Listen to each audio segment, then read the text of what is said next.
Hello, everyone. This is the transitions and conclusions, little mini lectures, just the core of the information here.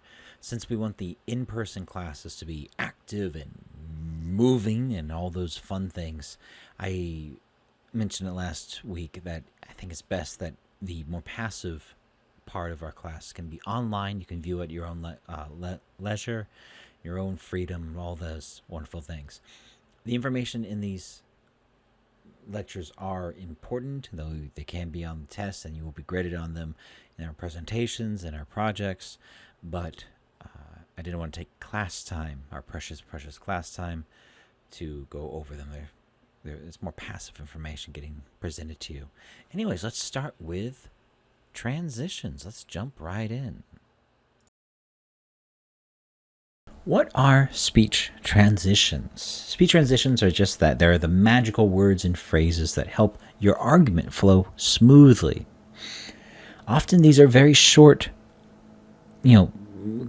utterances, phrases. These are one. It can be even just a simple word or a short phrase. Sometimes they're an entire sentence. These small words add a huge amount to our fluency in speaking. And similar how if we, with articles like a and the, those are very small words, but we use them in English.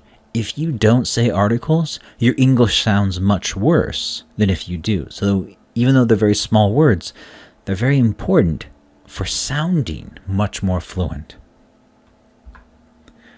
And so speech transitions, they help smooth over the boundary between two ideas. They reveal relationship between the words just spoken and those about to be spoken. We've got transitions all over the place. I'm sure when you've done your writing classes, you learned about, essay transitions between paragraphs, between ideas. That's very common. Speech transitions have the same.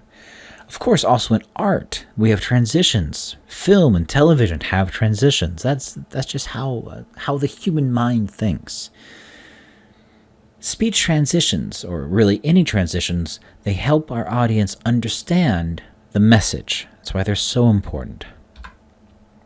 So here, let's go over some examples, different types of transitions. So we have a transition between two similar points, or two similar ideas.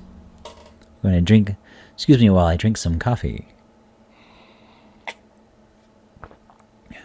We see the words likewise, similarly. This is just like, in a similar way. We see the same thing if we consider. We're taking A and B, and these are close to each other. They're similar things. So, for example, I'm thinking of something. If I asked you if you had to choose one Korean food to represent Korea, Korean cultural cuisine, what would that be? Some of you, probably a lot of you, some people say tteokbokki, and some of you say chicken. That's really a bad example, but we'll have that argument later. But some of you would say like kimchi, and that is the very much a representative food of Korea. It's emblematic of Korea. Likewise, in Germany and Scandinavia, countries of Denmark, Norway, Sweden, and Iceland also,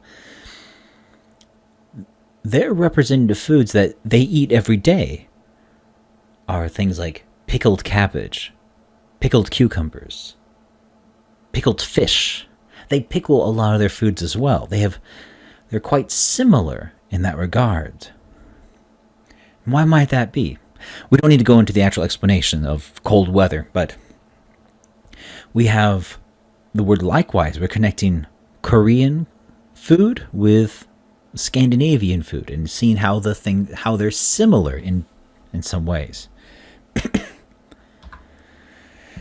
Now, when we have two contrasting ideas, two opposing points, we use different words or phrases.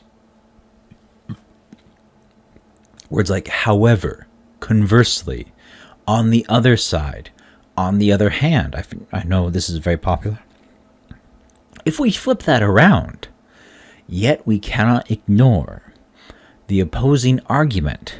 If we examine the opposite side, we see. So we have two opposing things. We have two contrasting ideas.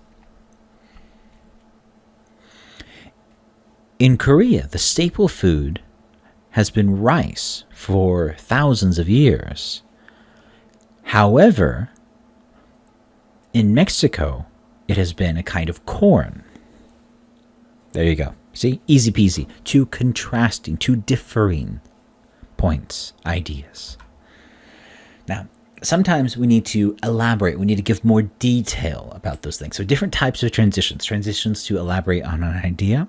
We see the words also, moreover, in addition, furthermore. In other words, not only that, but 뿐만 아니라, but, yes, it's like that. So we need to go into more detail about things, and that can happen. We also have different transitions to show cause and effect. Therefore, as a result, consequentially, for that reason, this is important because. So we're talking about why A is important, and we go into some more detail, some more explanation. Then going from the introduction phase to the body phase. This should be make the most sense because you've done this with writing, I'm sure. Let's begin. To get started, let's examine. Let's get started talking about. Now we've given an overview, let's start with. Now this one is quite helpful, and especially for our class, when you have given a presentation not by yourself, but with a partner or a group, transitioning from one speaker to another speaker. So this is really helpful to help guide things along, to help smooth over the transitions. So to talk about this next topic, we'll speak. I'll pass it over to now. We'll explain next. All these will be we would have a lot of practice with this, I believe, with our final project. It'll be very nice. And transitioning from the speech body to the conclusion. This one's lickety split. To summarize, in conclusion, to conclude. Let's recap what we went over. All these provide nice transitions for us. With that is all of transitions out of the way. Next, we're going to go into conclusions. And conclusions is a much longer segment. So try to follow along. It's quite important in being able to have a strong button, a strong finisher move. I'm a bit sleepy right now. I can't think of the proper joke answer that I can make right now. But conclusions are very important for our lessons and for our speeches, for our presentations, for our fiction, for everything. Conclusions, if we finish strong, people have a much more positive impression, much more positive memory of our time together, of our speech or lesson. So finishing strong is very important. Let's dive right in and take care of it. All right. See you on the other side. This is our lecture about conclusions, and specifically concluding our speeches, our presentations. This is an important part of our speeches and presentations because it's been proven again and again and again that really people remember the first things and the last things, the first part and the last part of presentations, of stories even. They remember how the things begin and end. The middle part, not as much. There's a lot of details that can be forgotten very easily just because it's in the middle. If any of you play video games, This is a very common thing to have in single player games, where you'll have an awesome, great beginning, and then you have the middle part, and then you have the huge ending, and you're like, oh, okay, that was something. So it's often the middle part that drags on, and that's the part that gets forgotten. So if you finish strong, then people will remember your activity, your speech, your project much better and much more favorably. This is something that is actually very helpful to finish strong with our lessons as well. If this works out with your individual lessons, your semesters, and also if the event comes up, the occasion arises where you have to teach a summer or winter camp class, if you finish strong, the students are happier, and their evaluations of you and your project, your program, are higher. So finishing strong, everyone ends on a happy note, and everyone's happier with higher ratings. We need to think of ways to finish our speeches that are better than, well, okay, my time's up. Drive safely. That's perfectly polite and kind, but it's not memorable. So here are 3 methods that we can help end or conclude our presentations or speeches. 1, we see again powerful quotation. Quotations, especially English speakers, love quotations. It is something that we love, these connections to the great people of our history. It's just what we do.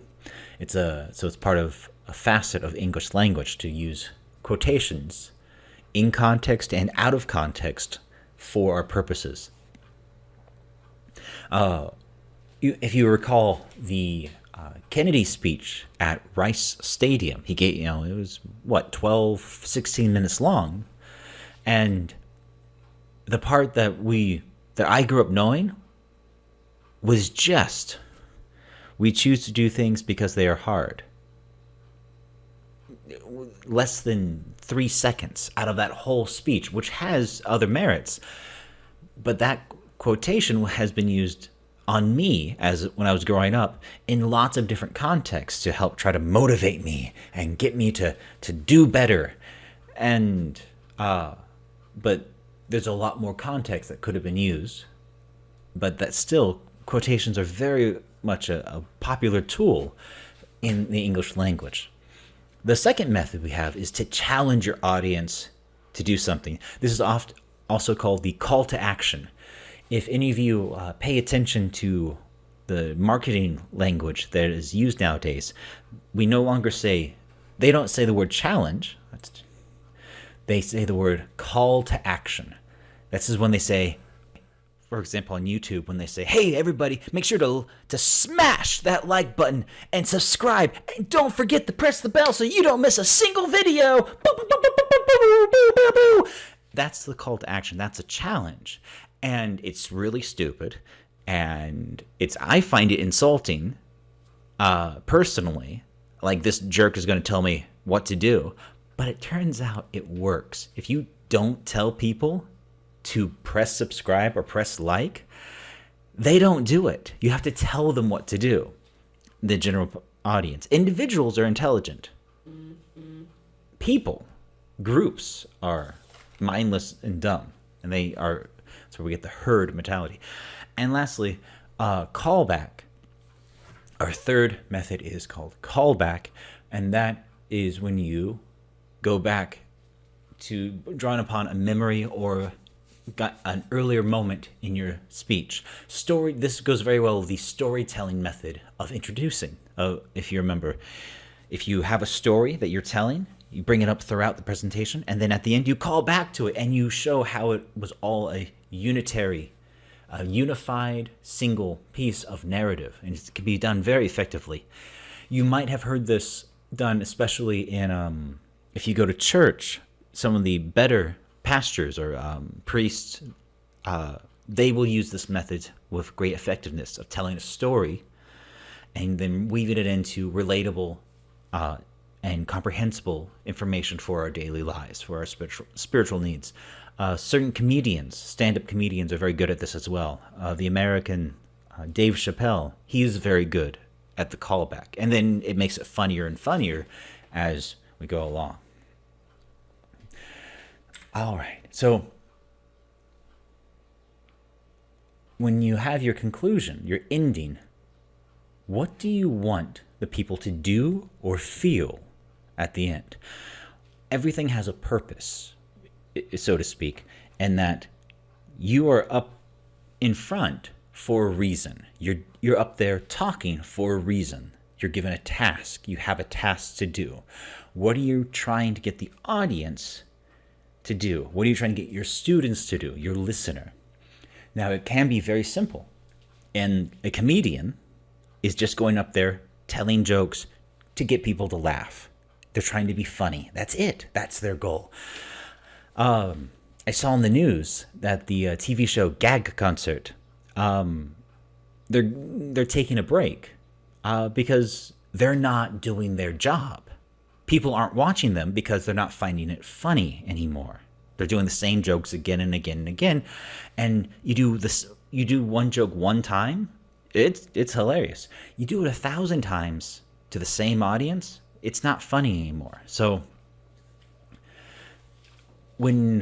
this is something you'll have to be aware of when you're teaching as well, especially when you're teaching the same students. Your jokes and your methods might need to change a little bit so that they stay fresh for your audience, for your students. That's something I learned.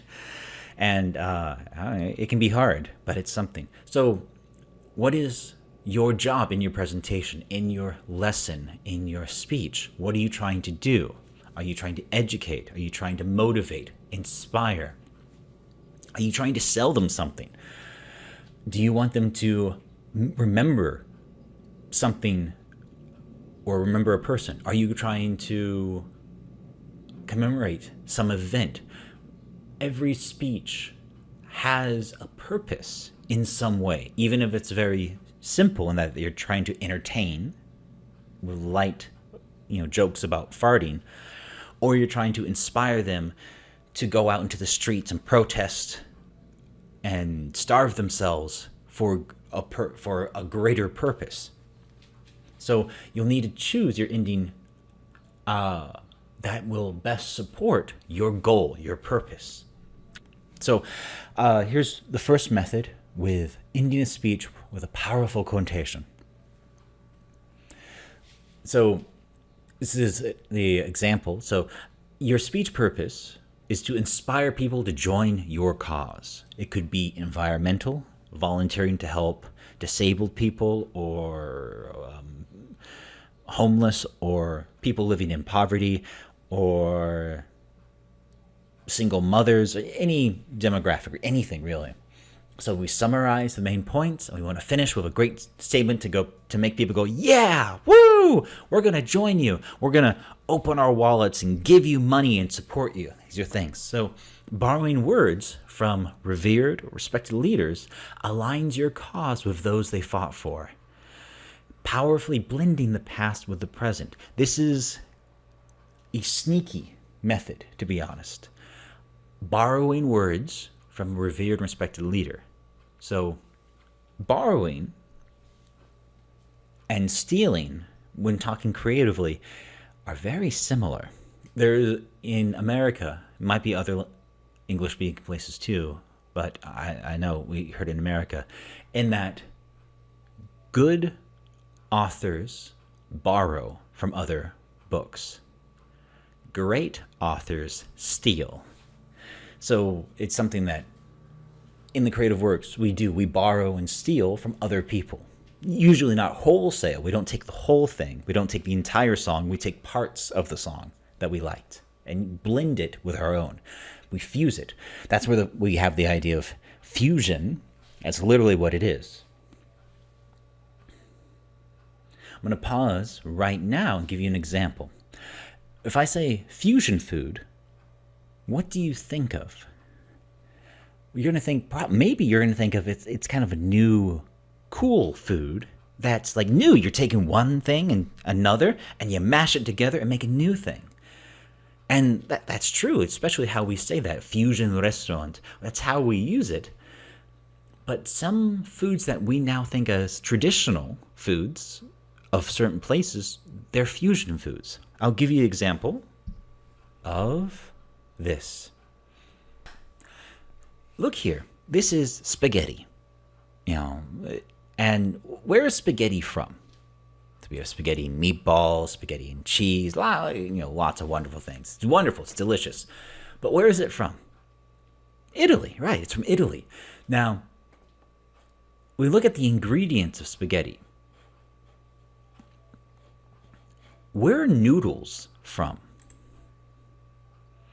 They're not from Europe. Europeans didn't make noodles by themselves. Noodles are from East Asia.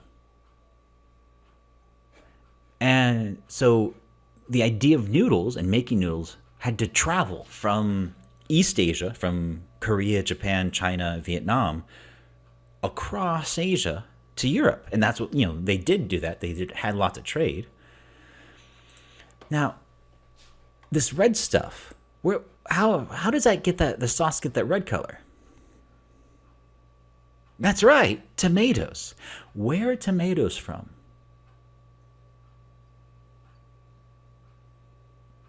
That's right. They're from South America. They're from Peru, Ecuador. They're from Western South America. They're not from Europe. They're not native to Italy. So the Italian representative food, their 대표적인 음식, is something that they could not make in Italy by themselves. It's something where they borrowed from different places, put them together, and made their own thing. So they borrowed or they stole. It's up to you what words. I don't want to say that they stole the noodles, the idea of noodles or the tomato, but they did borrow them, and they're never going to give them back because spaghetti is delicious. But this is an example of a literal example of fusion, of taking ideas or things or something and making it and blending it into something new that's yours. The spaghetti is an example of blending ideas and things and making it new. We do this in speech as well. We can borrow the words from the past and blend them with the present to make a statement. Here's an example. So Martin Luther King Jr., he was a civil rights for African American, for black people in America, said, "The ultimate measure of a man is not where he stands in moments of comfort, but where he stands at times of challenge and controversy." End quote. Now is the time to decide. Now is the time to act. Now, where do you stand? So we're borrowing a quote from a greatly respected and revered person who's now become a demigod, and we're using it for our purposes. We're using his words for our purposes. I'm making it sound much more negative because it is kind of, because we don't know what. Would Martin Luther King Jr. agree with all movements using his words? Probably not, but unfortunately he can't say anything now. He became a martyr. So, but we do this all the time. We borrow other people's words and make them our words. We use them. And this happens with, especially with people who are no longer with us, who have died, because they can't correct people on their misuse. So it's a very powerful tool. I don't think it's the most ethical, but it is incredibly powerful and very effective. The next method is ending your speech with a challenge, the call to action. So in this example, your speech purpose is to motivate your sales force. This is, in an office. You've covered the main points in the body of it, including introducing an incentive, a holiday as a reward for the best sales figures. So whoever does the best work gets an extra vacation. So you've reiterated those main points and reached the closing sentences. The end is a challenge. Here's the example. You have 3 weeks from the time you leave this hall to make that dream family holiday in New Zealand yours. Can you do it? Will you do it? The kids will love it. Your wife will love it. Do it now! So this is a direct challenge, a direct call to action. We see this all the time on YouTube. People calling you call to actions to like, subscribe, press the bell icon, share the video, comment, like, or dislike. It turns out that if you dislike a video, it's the same as liking the video, because all YouTube cares about is engagement. If you write a comment saying, hey, you're stupid, fat, and ugly, you shouldn't make videos anymore, YouTube doesn't care. They just see a comment. A comment is a comment is a comment to YouTube. And if there's lots of comments, that boosts the video to other people.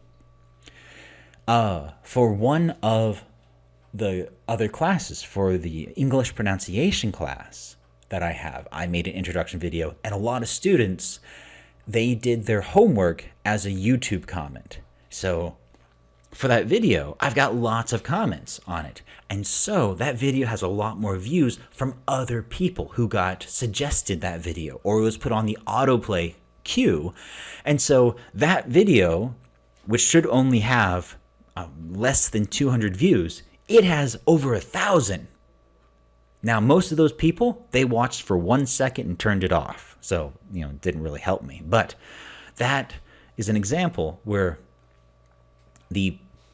my incidental challenge, as I said, hey, make sure that you write down your homework about what you're doing here. And the challenges can be very effective. So this example in here, this is a quite literal challenge for a literal prize, but it can also be a moral or emotional challenge where you are trying to get the audience to do something out of a moral feeling or a sense of community. Again, I keep using YouTube as an example. This happens a lot where they make nicknames for their fan base, and they challenge their fans to get 5,000 likes or 20,000 likes on their video. And if they don't get that, then it's the community's fault. It's the audience's fault. This creates a personal, not an actual personal connection. It's called a para-relationship, a parasocial relationship between the viewer, the audience, and the content creator. And this can be exploited, of course, for money, which happens a lot, but it is a very effective way.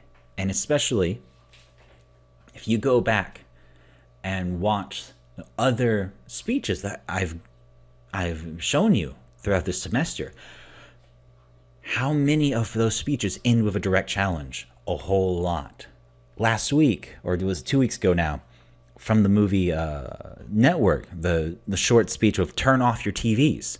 That's what the guy was ending. He ended the speech with "Turn off your TVs right now. Turn them off. Turn them off. Turn them off."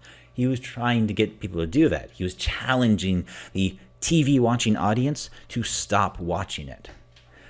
And there's other more positive challenges like Kennedy, again, challenging America to get involved, to get invested emotionally, monetarily, physically invested in the space race against the Soviet Union. So ending speech challenges to get your audience to be active, it can be a very effective method. Especially, students can also respond well to it as well. All right. Third method, ending the speech with a callback. Calling back to a memory and getting people to remember and things. So, example, your speech purpose is to honor the memory of a dear friend who passed away. So this is usually at a funeral, for example. So we briefly revisited the principal points of your speech and wish to leave the audience with a happy, compelling image to dwell on. Earlier in the speech, you told a poignant story. It's that you return to or call back. So usually in funerals, you want people, even though it's a very sad time, you want to talk about how great the person is. You want to talk about stories about how wonderful they were, how they helped people, how caring they were, how loving, how funny, how creative they were. You want to have a good time. Generally. Now, not weddings. Funerals are sad moments, yes, and that's okay. It's okay to be sad. But often, you want people to remember, and you want to remember the good things about the person who passed away. My grandmother passed away last year, and the pastor who talked did a terrible job. He didn't say one word about how great a woman my grandmother was. He just talked about, you should go back to Jesus and and make sure you can go to heaven, not go to hell. I already knew that. You don't need to tell me now. Talk about my grandmother. I was not happy with him. Other people gave very nicer speeches. It was her funeral. It wasn't about going to heaven or hell. Now, so that was actually, now that I'm properly thinking about it, that was actually an example of a failed challenge by the pastor. He attempted to end his speech with a challenge about conversion, about going back to Jesus. But really, the situation called for a nice, good callback about my grandmother, because that's what the situation was. So you'll need to remember and pay attention to what the situation is, so you can better use the different methods for your purposes. You can't use them interchangeably easily. You need to know which will be best for your situation. Okay. Here's the example they give. Remember that picnic table? Every blue sky summer's day, I'll see Amy in my mind. Her red picnic rug will be spread out in green grass under the shade of an old oak tree. There'll be food, friends, and laughter. I'll see her smile and her pleasure at sharing the simple things. And I know what she say, too. I can hear her.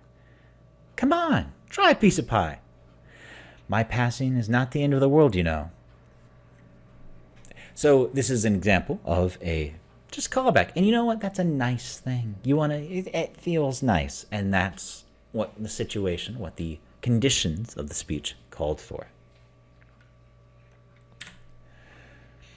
Now, those are three nice methods to end our speeches on, our presentations, our what have you on. Here are some that are not good, and we got 7 of them. 1, having no conclusion. Don't do that. Whimpering out on a weak, that's all, type of speech. That's not good. It's not a good way to end a speech. But there are examples of powerful speeches ending that way. Not timing your speech and running out of it before your prepared conclusion. This is something that you'll need to be aware of, especially when you're doing lessons. You will have, in elementary school, 40 minutes. But will you really have 40 minutes? Sometimes you'll have 39. Sometimes you'll have 38. Sometimes you get 20. And you'll need to adapt and be prepared to work within those time constraints. So timing is important for that. Number 3, ending with an apology. Apologies in English, in American English especially, not so much in, like, for example, Canadian English. To apologize undermines your credibility. To say sorry means that you don't know what you're talking about. So sorry for going on so long. I know it can be a bit boring listening to someone like me. It sounds like you wasted everyone's time. Now, there'll be situations where you need to talk about this, especially if you do go for too long. But that goes into timing your speech. Try not to apologize too much. It is not helpful, and it can be used against you. Apologizing can be seen as admission of fault, of guilt, that you did something wrong. So try not to end on a weak note like that. Number 4, I'm very guilty of. Adding new material just as you finish confuses your audience. I've done it a lot. So if we're giving new material to our students, to our audience, that needs to be in the body of the speech, not the end, because otherwise, everyone's, kind of ready to go home, ready to go to next class, ready to stretch their legs, and you're giving them new material, new information, and they're turning off their ears. I've done this a lot in my lessons, so try not to do it. And 5, making the ending too long in comparison to the rest of your speech. Try to make sure your conclusion is brief. Try to make sure it fits time-wise. The longest part of your speech, your presentation, should be the body. That's the main meat of the matter. Think of a restaurant which serves 3-course meal. You have the appetizer, the little food before, which often can be a salad or soup. Then you get your main dish. That's where your big food is, your meat and your potatoes, and you got your vegetables and all those wonderful things. And then you've got your after main dish, dessert, which could be, in some places, fruit or something sweet, a cake or a salad to cleanse the palate, things like that. So make sure you keep your ending make sure you keep your ending from being too long. Number 6, using a different style or tone that doesn't fit with what went before it. This is often tonally, emotionally toned. Think about if you're being very stern or serious for most of your speech and then you end all nice and buddy-buddy, tonally quite confusing. Or if you get very angry and passionate at the end when there's no reason for it, it makes it sound like you're a crazy person. And that can be twisted and embarrassing. So be aware of that you want to keep a single tone or make it a sensical tone. Either you start small and get bigger and bigger and bigger, which does happen in situations, certainly, or you keep a consistent tone, emotional and verbal tone. And lastly, number 7, ending abruptly without preparing the audience for the conclusion. So this goes back to last week's lesson about transitions. You need to have if you just finish and the audience is going, huh? Are we done? We can go to lunch? That's a bad speech.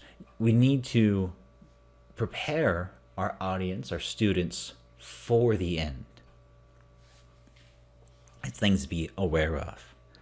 So in this short lecture, we discussed concluding our speeches, our presentations, our lessons. I want us to be aware that these methods that I'm trying to have you remember and understand, you're going to use them when you're teaching. So it's not just for speeches, it's for more things. And we've got the 3 methods of using a quote for your purposes, of having a challenge or call to action, and also using the callback method to engage your audience. Something important is to remember is, what purpose does your speech have? What do you want the audience to do, to know, to feel at the end of it? And also, we went over 7 wrong ways to end a speech, a class. And I've done a lot of them because that's part of the growing process. So that ends our conclusion lesson.